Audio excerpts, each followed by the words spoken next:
we can't just say, I love you, I love you, I love you to ourselves. We have to do things. We have to challenge ourselves. We have to climb that mountain sometimes to really see like, oh, I can do things. And that bolsters their sense of self-esteem and self-worth. And then they can bring that sense of self-worth and that sense of self to a relationship. Jillian Turecki, author of a new book, an insightful exploration of the foundational truths necessary for building healthy relationships, both with oneself and with others. But let's start with oneself. Okay. Let's start with oneself, because do it. I feel like people don't know what that means. There's so much talk about like you need to love yourself and this and that, and no one really knows what that means. It's a very difficult thing to measure and to identify and to define. When it comes to relationships, there's two camps of thought. One is you have to completely love yourself and feel totally whole in order to be in a relationship that's healthy, in order to love someone, in order to be loved. And until you get to that place of complete fullness within, you really shouldn't be in a relationship. Then there's another camp that says, no, you learn how to love yourself through relationship. That it's not about becoming whole. You learn through a relationship. I think that both camps have problems. So, for example, it is absolutely not true that you have to completely love yourself and feel totally whole in order to participate, co-create a healthy relationship with another person. And it's not a but, right? We have to be able to hold two truths at the same time. Mm-hmm. And self-love, which in my view, the way that I define it specifically in the book, is self-acceptance, self-worth, self-esteem. These are things that matter. And for people who really struggle with their self-esteem and self-worth, they struggle in relationships. Isn't that most people? Well, to be human is to struggle with your value, but not everyone has low self-esteem. And some people will have low self-esteem when it comes to work and other things, but not so much relationships, or some people are relationships. But if you are in relationships where you are not being treated well, or you are very afraid that if you are yourself, you're going to be abandoned, your relationships reflect your relationship with yourself. So if your relationship with yourself is very troubled, if you don't think that you are worth love, and people can intellectualize it and say, yes, I know I'm deserving.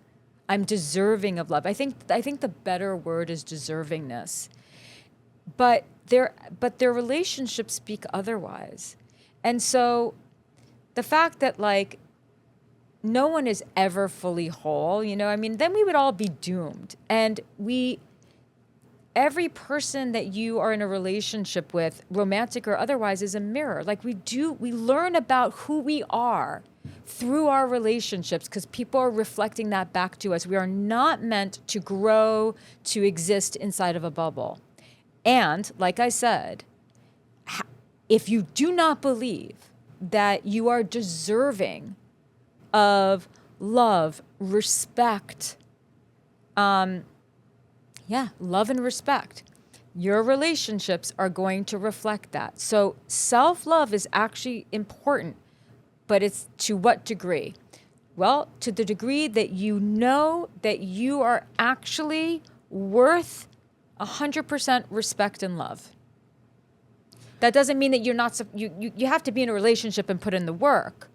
But a lot of people don't believe that they are deserving of that. Is that because of the way they were raised, or the way, other people have treated them in the past? Where does that come from? Yes. So, it's everything. So for some people, it's where the way that they were treated as children by their parents. Maybe their parents were neglectful. Maybe their parents suffered from their own abuse from their parents. Maybe they were addicts. Maybe they watched dad beat up mom, and then you have a young girl who doesn't believe that she's, she believes that that's how women are to be treated. Maybe it's maybe it's watching dad be an alcoholic and the young boy says that'll never be me. And so I'm going to just be like, Mr. Nice Guy and just appease everyone. So it's maybe it's because you had a horrible experience in another relationship, I mean, it's so many different influences. And so the goal is to get ourselves to a point where our self-esteem is healthy. So, but not perfect. Doesn't need to be. It means that you are aware of your flaws and you still think highly of yourself regardless of the fact that you have flaws. It's not being egoic, it's not grandiosity. It's literally I see my value as a human being even though I am a flawed person. Even though there are parts of me that I wish were different, I still see myself as someone who deserves respect like any other human being. Is that just something people need to tell themselves over and over again, or how does it get drilled into your head? Yeah, well, no. Well, actually, no. I don't think it's something that you have to telling yourself that over and over again isn't going to work. Every individual is different, but for some people, they have to learn how to raise their self-esteem by learning how to meet their needs better. So some people, they never learned how to take care of themselves. I'm using as an example, low-hanging fruit. There are some people who never learned how to take care of themselves financially. And so their journey to a stronger sense of self, which leads to a stronger sense of worth, is learning how to meet their need for security and certainty and stability rather than depending on others. For some people, it's learning how to meet their needs for adventure. For some people, it's learning how to meet their needs for connection. They need to find community. They need to find community of like-minded people so that they can learn more about who they are and they can feel a stronger sense of who they are. And that bolsters their sense of self-esteem and self-worth. And then they can bring that sense of self-worth and that sense of self to a relationship. We can't just say, I love you, I love you, I love you to ourselves. We have to do things. We have to challenge ourselves. We have to climb that mountain sometimes to really see like, oh, I can do things. When we do things, it's like a child. Where do children build their confidence? Well, the first time they go to poop in the potty, or the first time if you grew up in a city, like I grew up in New York City, the first time a child takes their, the public bus or the public transportation by themselves. And then they're like, whoa, I can do this by myself.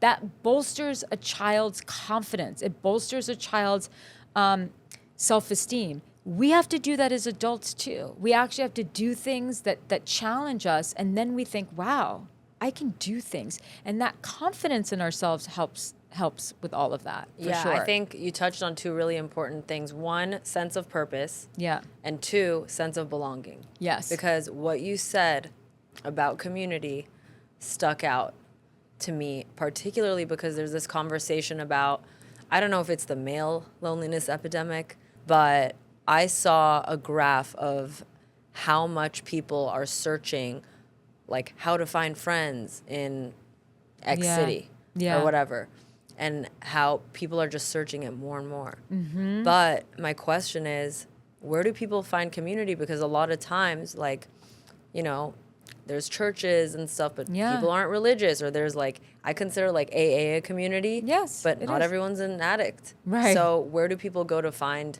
actual community? By giving back, by joining, there's some grocery stores where you can donate your time. They have that all over Brooklyn. By whatever cause speaks to your heart. So something, and then you combine two things, community and giving back, some acts of service. Because when we give back, when we contribute in some way to something outside of ourselves, that makes us feel very connected. It makes us feel very connected to purpose. It makes us feel very connected to others. And that connection gives us a stronger sense of self. And it makes us love ourselves more, honestly. So it could be anything. Like if you love animals, go volunteer somewhere. And then you're going to be around people who are doing the same thing, loving the same thing, and you build community there. If yoga is your thing, join a yoga studio and go there several times a week. And people build community in yoga studios all the time. I know that was my community. So think about something that you can't, community is not going to find you. You have to find it. Or create it. Yeah. Even better, or create it. Start hosting some events or parties, or I don't know, depending, whatever your thing is. But you have to do that. You have to, have to be proactive in your life. And you have to do certain things because that's life. You want something, you have to go for it. I hear a lot of talk about, men need to be the pursuers and this and that. I don't know if that's true in this day and age. I mean, a lot of people are meeting online, so it's like they're both kind of choosing each other first. What do you think of the idea of a woman not pursuing necessarily, but, putting herself out there, being a little bit of an aggressor, or not aggressor? I don't know what the word is. Yeah, no, I think that women who date men typically prefer to be pursued, and men who date women typically prefer to pursue. But that doesn't mean that a woman can't make the first move. What does that look like, though? That could look like going up to some guy at a restaurant or at the gym and just saying, "Can you help me with something?" Or, Very strategic, Jillian. Yeah, or I don't know if you're single, but here's my number. I thought you were kind of cute. And you can be cute about it. And then that person, he would have to actually make the first move and call. Not a lot of women want to give out their numbers in today's day and age, but they can give out, I don't know, here's my Instagram or here's my email address. Or you can just, I don't know, you can just start talking to someone. Or you can also slide into someone's DMs and just say, "I think you're really interesting. I'd like to take you for coffee." But then what happens after that? You don't want to set the precedent. You don't want to then just ask him for dinner. Yeah. He's got to ask you out, and he's got to actually pursue. But it's not the same thing as chasing. When you're chasing someone is actually running away from you. They don't want to be caught. So I always tell women, all those rules that tells you how to play hard to get, you really need to throw that rule out. Because we grew up with those books. Yes. Be hard to get. Because too many women are actually saying yes to men who are not actually pursuing them, or who are actually not that interested.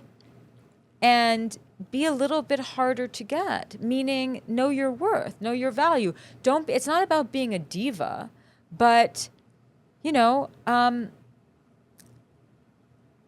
really, honestly, I just would like to see a lot more women choosing good people rather than people who are rejecting them all the time. Look, and this goes for whatever gender, whatever you date, there are certain people, circling back to self-worth and self-esteem, who, and this is their pattern, and this can go all the way back from childhood, who the only person they're really interested in getting is the person who's not interested in them. Is the person who's always rejecting them in some way. Oof. That's a terrible position to be in. Where does that come from, though? It's, what? I am not one of those experts who likes to say it always comes from this, but no one really truly knows. People try to act like they know. No one truly knows. Yes, childhood plays a role in that. If you, there's so many variables. If you felt like growing up, you were supposed to be a certain way. Maybe you were really rewarded for being a straight A student. And so you have this pressure, this perfectionism on you, right? And that wasn't even your parents' intention to put that pressure on you. But you learned at a young age, as we all do, what's going to get mommy and daddy's attention and what's not going to get their attention. And this is how we are conditioned. This is how we are molded. And then you grow up and maybe you're a perfectionist, so then you can't, when you're a perfectionist, you really, really struggle profoundly with the parts of you that are not perfect. And so you repress it and you try to hide it and you don't want anyone to see it. And so you try to present a certain image.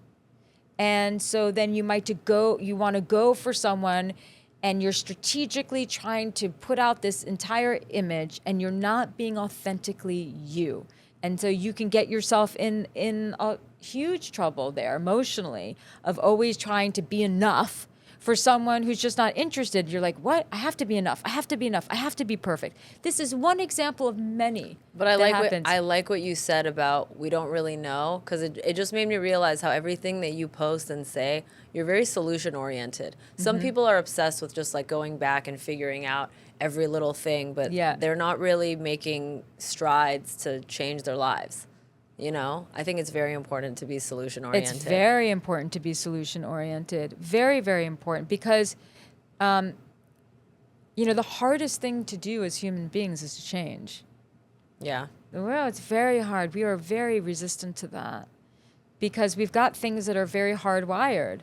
So helping someone change is really the biggest thing. And yes, you want to, having some understanding of if you have a pattern and it's not serving you, having some understanding about why you have this pattern. Maybe it's something to do with your early attachment wounding.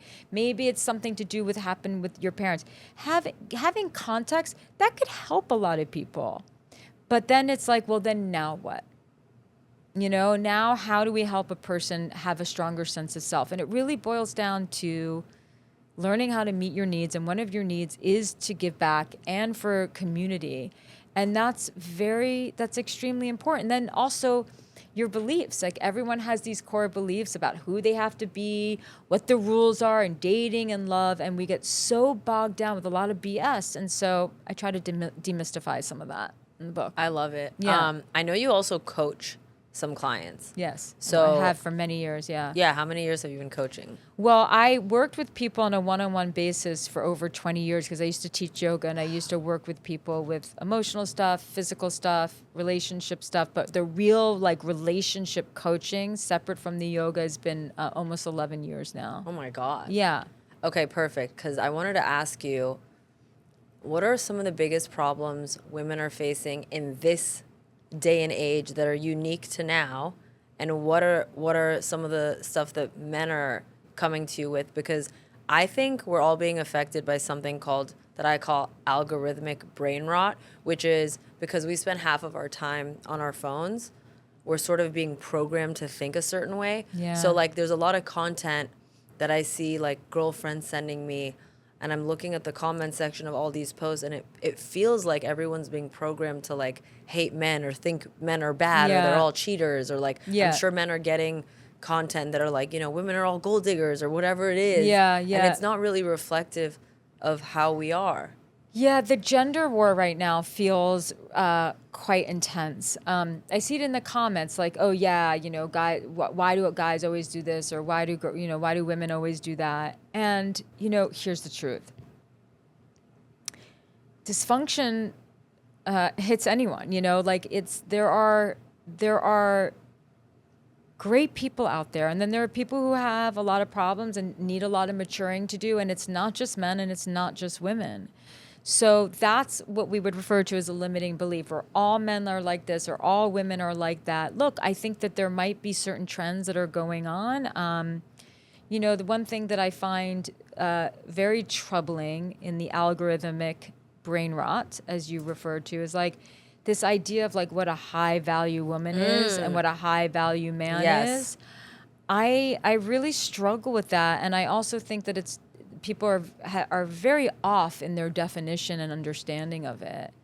When I think of someone who is high value, regardless of who they are or how they identify, I think of someone who lives more in their hearts and less in their heads.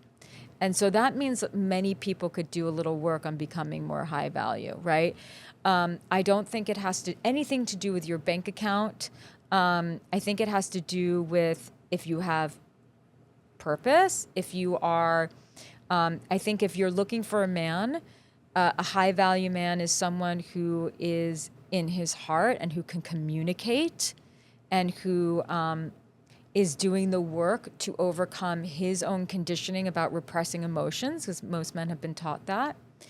I think that a high value man is someone who has he wants to be in his body so that he can provide some sort of safety, some sort of stability. But the problem is that a lot of women are looking for stability and safety, and yet there's two things that are happening, because women really value stability and safety, because to be a woman is to feel unsafe in the world in many ways, right? We're not going to go to even if we're in a beautiful neighborhood, if we're walking down a street that's desolate, every woman is acutely aware. I'm not doing it. You're not doing it. And a guy is like, they don't even think of it. So that's part of the experience of being a woman. So we're always looking for safety, but there's two things. One is you have to be able to find that in yourself as well. And you can't look for safety in partners who don't feel safe in themselves either. So we're all going to benefit, and we're all going to be much happier in our relationships if we can be in our bodies and live more in our hearts, which means we have to be brave and confront a lot of our fears. And we also and we also would do very well to create some sort of safety within ourselves and create safety for others. Honestly, that's how I feel. That's what's going to really make relationships better. What are men worried about and what are women worried about when it comes to dating? Do you notice mostly? Rejection, both. Both? Yeah, rejection. I feel like men put themselves in a position to get rejected more, which actually works in their favor. Well, men are expected, especially when it comes to women, to make the first move. And I think that women who date men don't give men enough credit for how much courage that takes. You think it's easy for a guy to just go up to a woman and ask her out? He's risking rejection all the time. But I think that rejection is definitely what everyone fears the most. At 100%. Not being good enough, not being chosen. And look, I don't like rejection either. And so I'm not saying that I'm perfect in this, but life gets better when you are not so afraid of rejection. Yeah, it shouldn't be this big thing in our heads anymore. It really, there's going to be some people for you and some people not. And that's just how it goes. But when you create a whole story around it, where you question your worth because someone rejected you or you just can't handle it, you have to be more resilient, honestly. There are going to be some people who you are just not for. I always think about this, the resilient thing. And on the topic of rejection, I feel like if they taught us that earlier, that it's not a big deal if someone doesn't like you, doesn't choose you, doesn't want to be your friend, we'd all have a much easier time. Yeah, we should all have been taught this. Absolutely. Absolutely. I don't know why they don't. I also think about how, like, when I was younger and someone would be mean to me at school, it was like this whole thing.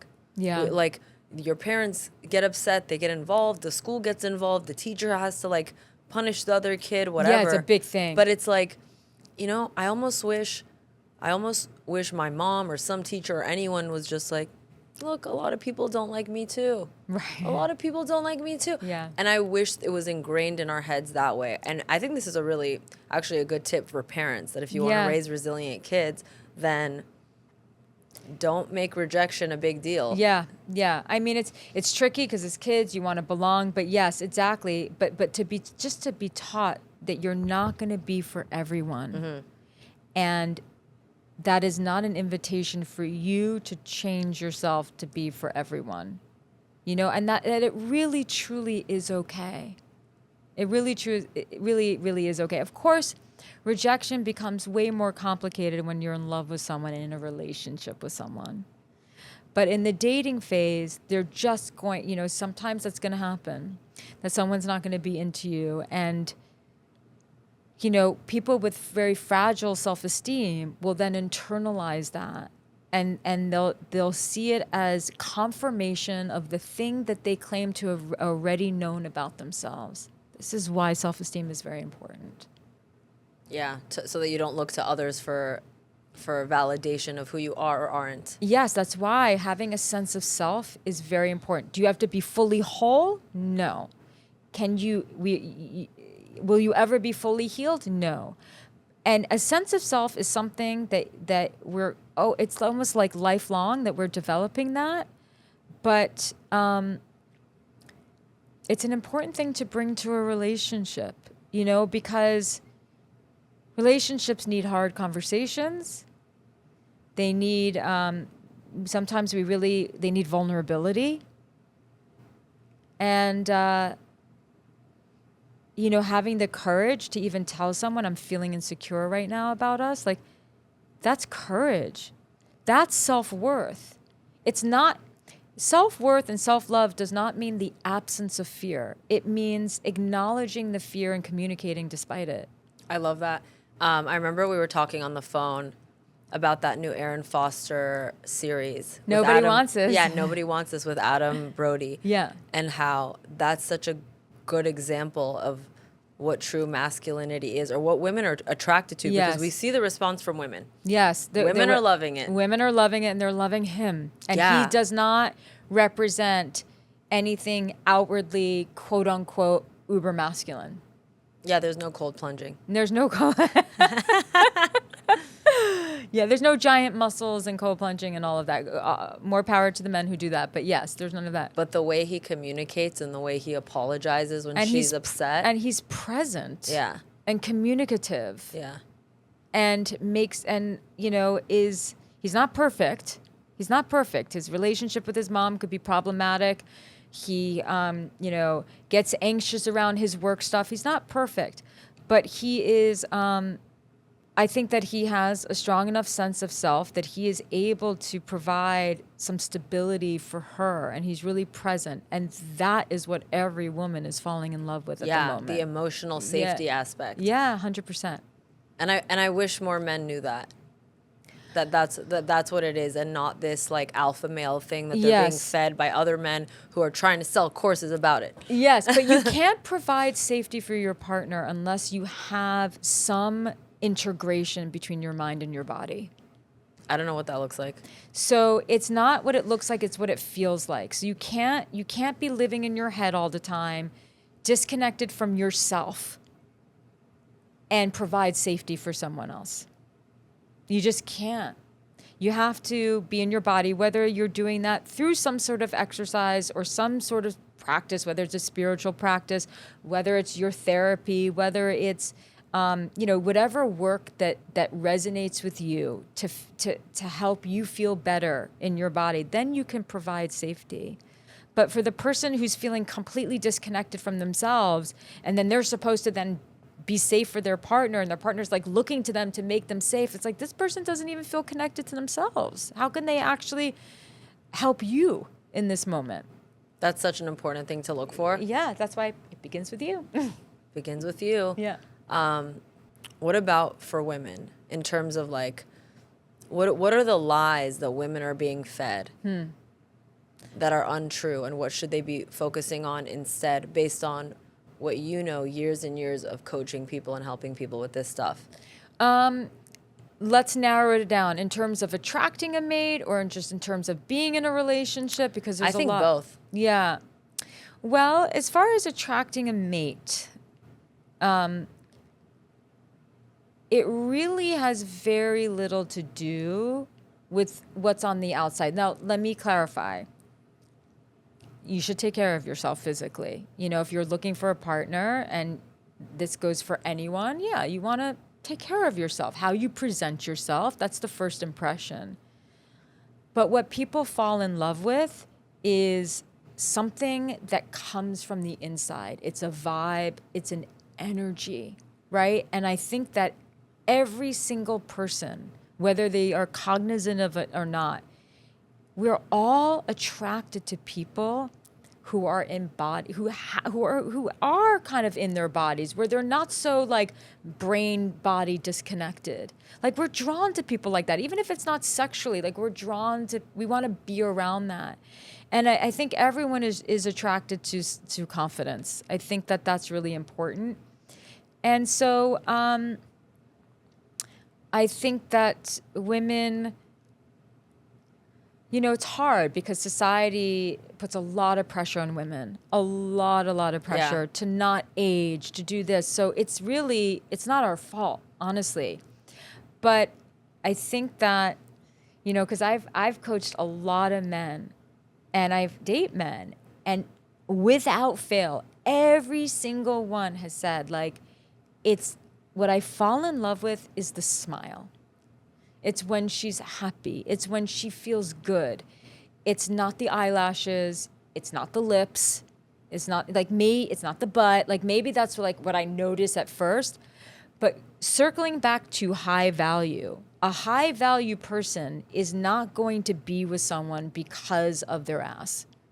They're just not. Say it again. Yeah, they're not. They may be attracted and they may want to have sex. But they're not, the high value person, that's not the thing that they're really looking for. Anyone who's high value is looking for someone who has some depth and who is, has similar values to them and who has a kindness in their heart. And it's not that what you look like is irrelevant because, you know, you have to be attracted. But really, that's not what people actually fall in love with. It's something else. It's an intangible, but that intangible is coming from the inside. Yeah, when you said the embodied thing, there's this like word that everyone's using now, aura.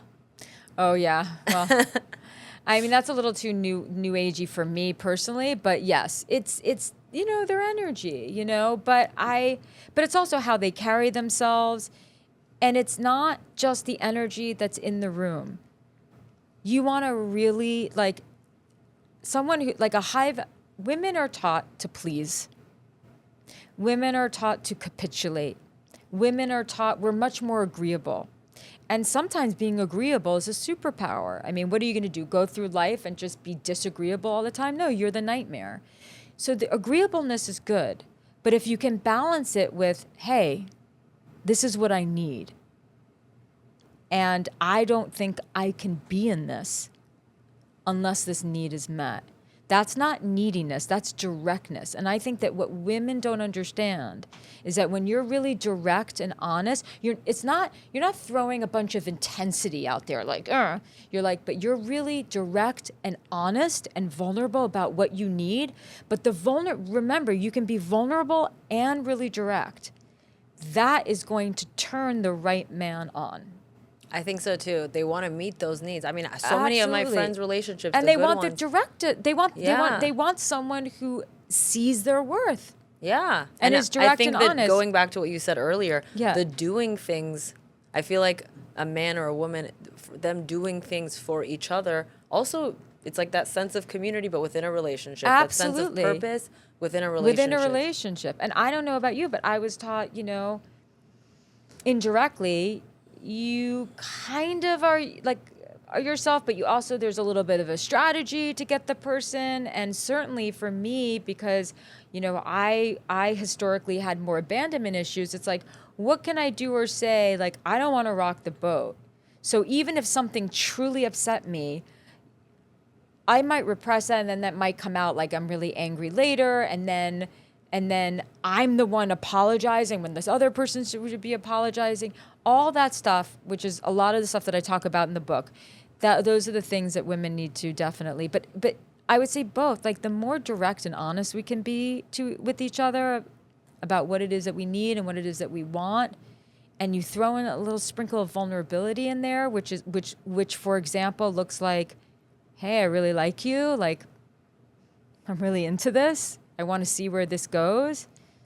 but you also need to know that like I can't roll like this, like this isn't going to work for me. So it's both. Reminds me It's of your quite an art. posts. Your Yeah. posts where you're always talking about like you have to be courageous, you have to take a risk, you Yeah. have to be brave, otherwise nothing's gonna move forward. Nothing's going to move forward. And it's really, it's so important. The best couples I know, they are really honest with each other.